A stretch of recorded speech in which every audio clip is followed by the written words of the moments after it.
August 12th, 1121. As the first light of dawn breaks over the majestic Caucasus Mountains, the air over the plains of Didgori is thick with tension. Thousands of tents dot the landscape. Armored men sharpen swords. Horses stamp nervously.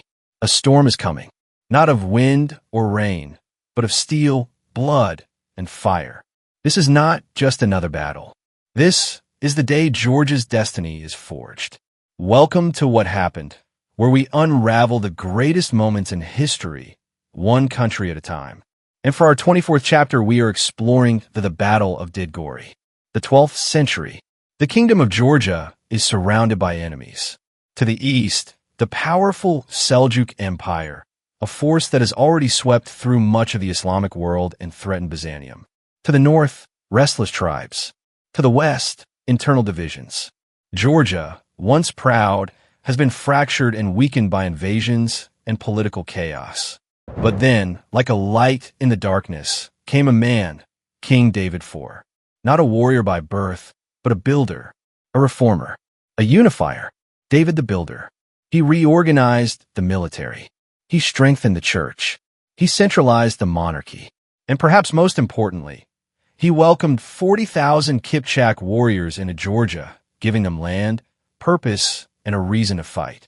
By 1121, David had had enough of playing defense.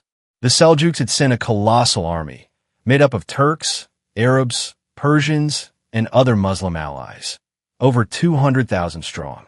Their mission? To end the Georgian threat once and for all. This wasn't a battle. It was supposed to be a massacre. David knew the odds. But he wasn't just a king. He was a strategist, a tactician, and a master of psychological warfare. He chose the battlefield himself, the plains near Didgori.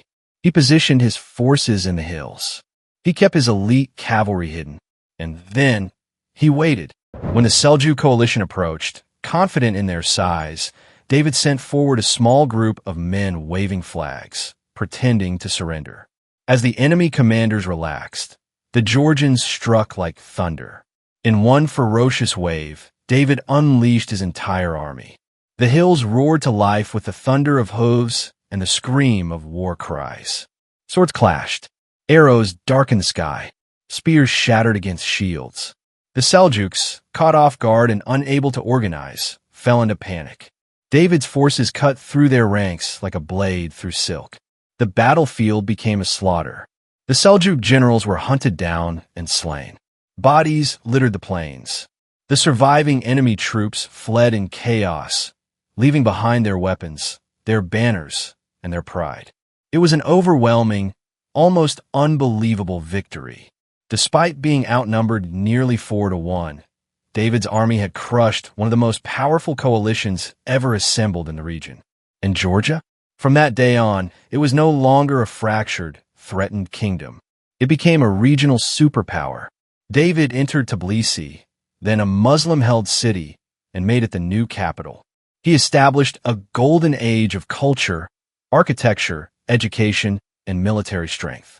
Georgia became one of the most advanced Christian kingdoms of its time, respected, feared, and admired.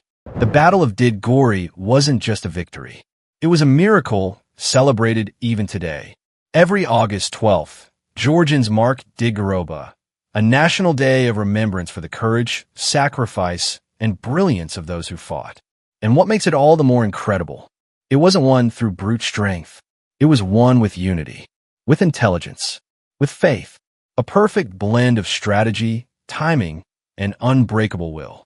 If you thought the Battle of Thermopylae was legendary or the story of 300 Spartans was inspiring, remember this.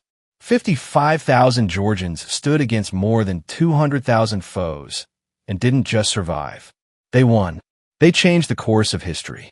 This was the miracle on the Didgori Plains. If you enjoyed this epic tale from the heart of the Caucasus, don't forget to like, subscribe, and hit the bell for more untold legends from around the world. History isn't just about dates and facts. It's about drama, courage, and the moments that define nations.